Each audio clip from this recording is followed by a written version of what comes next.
Ladies and gentlemen, I've lived with this 2023 GR Corolla Morizo for the last few days out here in San Diego. And I'm going to tell you the things I like, the things I don't like, and some overall thoughts and impressions beyond just my Canyon review. The first thing being actually this seat delete, which is pretty hilarious. You still have the cup holders, even though no one can sit back here, but it's actually pretty practical. As long as you're not having to haul around two other people, or more than just one other person, I should say, you have more cargo space in this configuration. Of course, this bar here can reduce the practicality somewhat, but trade-off is chassis rigidity. But I remember seeing the videos thinking, this is such a silly thing. Why would you remove two seats? But it's actually pretty practical because you want to take your wheels to the track and such. It's a good amount of space. Coming to the interior, one thing I don't actually like is the interior design. Now, because the Civic Type R is on the market and it does such an amazing job of feeling so premium, this by comparison feels pretty pedestrian. You got this piano black plastic here, screen very small, thick bezels, not the prettiest place to be. I do love this Alcantara steering wheel, Alcantara here, and Alcantara there. Nice touch. But the interior, it doesn't bother me. I wouldn't say that it's a net negative, but it's definitely not a net positive either. It's kind of just a neutral, it is what it is. What I do like, as soon as you get into the driver's seat and start up the car, is actually the exhaust sound. It sounds like a special vehicle. This deep rumble is actually kind of concerning because you think the car is going to drone when you get up to speed. Actually, right now it's very quiet because the engine's actually warmed up. But on cold start, it has this really nice rumble. And initially, you're gonna think, oh my God, it's gonna drone, but you start driving, and it sounds great. I'd say at low to medium speed, you can appreciate the exhaust. Once you get to highway speeds, you can't even hear it. There's no drone, but not necessarily a good thing because the road noise is so elevated. NVH is not the priority here, obviously. They're making a stripped down, really hardcore purpose-built little hatchback. And that brings me to the next point I don't like, which is actually the fact they're only making 200 of these, and only for the 2023 model year. They may create some other special editions in the future, but consumers are rightfully so extremely frustrated by the fact that these are unobtainium. You're not gonna be able to buy one of these yourself unless you're willing to pay some ridiculous silly markups or buy them on the used market way over MSRP. The MSRP on these, $52K, it's a fair price for what this vehicle is.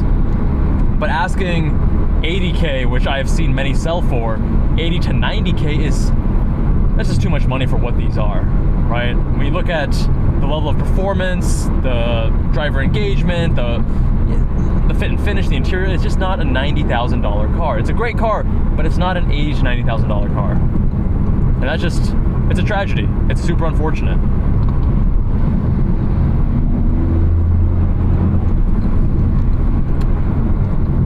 The next thing I don't like is actually the pedal placement. The brake and gas are really far apart laterally, and also when you get on the brake, the actual depth at which you are applying pressure to the brakes makes it inconsistent to actually heel toe. Now, I hate auto rev match. I never use it, except when driving this car. I felt like my shoe slipped off the brake pedal when I was driving aggressively because it was raining that day. And I said, you know what, I'm gonna turn it on. And it does a great job. It's called IMT. There's a button right here to the left of the steering wheel. And it does a great job, but I wish that the pedals were just placed better, because when I drive a Civic Type R, I never need to use the auto rev match. You can turn that feature off because the inputs are so natural. Next up is the turbo lag. And I can't decide whether I like it or not because it fits the character of the vehicle. Normally I hate turbo lag because it doesn't allow you to modulate throttle precisely mid-corner when you're pushing a car to its limits. However, this car has such an amazing all-wheel drive system, so competent, so capable, and it's so stable to drive that you're not really missing out on much in terms of modulating the car on that knife's edge mid-corner. This is a very rally vibes kind of vehicle, and the turbo is congruent with that. Related to the turbo lag and the pedal placement, the throttle response is actually pretty good because you don't have issues with downshift rev matching. It's pretty natural, even though this is a turbocharged vehicle. They did a good job calibrating that throttle response. Not much of a learning curve, again, until you start heel towing, and then I feel the need to concentrate and be pretty intentional with it, whereas in most vehicles, heel toe feels very automatic to me. Another thing I like is the NVH, and I know that sounds weird, but hear me out. They found a really good point here, a good balance point where the car feels special, it feels hardcore, but it is not punishing to drive. Yes, it is stiff. Yes, if you go over a pothole or some uneven surfaces, you are gonna feel it, but it's not a punishing experience. I think of my 2013 FRS that I used to own, and that car was oftentimes punishing and very crashy. This is damped very well. The road noise is absolutely elevated on the highway, as you can probably hear right now, but it's not terrible. Based on what the 108 pounds of weight savings that went into this and the sound isolation that they removed and all that stuff, you would think it would be a terrible experience, but it's actually not that bad. They found a good point where it feels special and it feels like a sporty car, but at the same time it hasn't lost its actual usability. Next thing I like is the styling. When I first came out, I really did not like it. I felt that it was overstyled. They had to try it a bit too hard. But now, especially in this special, I think it's called Nimbus, this satin gray, I think it looks mean, it looks purpose-built. It's a cool car. I don't think it's gonna age beautifully because the curves, they're not timeless, classic, simple shapes. It is a little bit overstyled in my opinion, similar to the Supra, but they look fine and they look good right now. And we gotta be grateful. I mean, Toyota now has 3 sports cars. Well, this is not really a sports car, but you know what I mean. GR Corolla, Toyota Supra, and the GR86. And some people are gonna say, BMW, Subaru.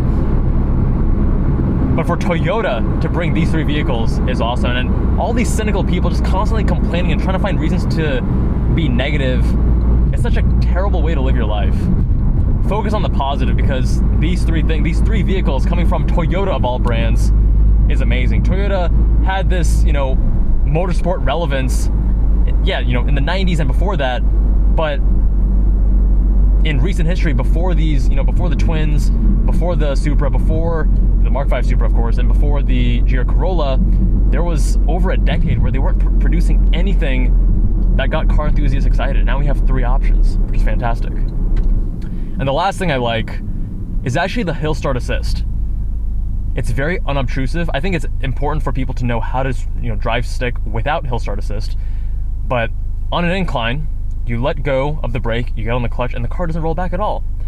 And as soon as you get into gear and let go of the clutch, it's very seamless. And I know in my GR86, it was not seamless at all. It was very intrusive, and it made it harder to start smoothly. See, so nice and easy. And I think the whole throttle mapping on the GR86 is just a little bit wonky at times. But I had to disable it on the GR86, but here I would leave it because it does such a great job. And for those that want that added little bit of convenience when they're driving stick shift, definitely a nice touch. One last thing that does deserve its own point is the all-wheel drive system. It is so capable. This car just claws for grip no matter what, so stable. And this car is definitely not for me. I love dedicated, compact, rear-wheel drive sports cars. But I very much appreciate and respect what they've created here. And it's a lot of fun. I think if I needed more space, I drove a FRS for 9 years, then I got a GR86, and then only 6 months after the GR86 did I finally buy a CX-50. That was last year. And if I needed more practicality, and I didn't want a GR86, I think the GR Corolla, phenomenal. Great pick. And it doesn't have to be the Morizo either. Anyway, my friends, let me know what you think of the GR Corolla, whether it's the Morizo, the Circuit, or the Core. Let me know with a comment down below. Subscribe if you haven't already. Much love, my friends, and I'll see you all in the next one.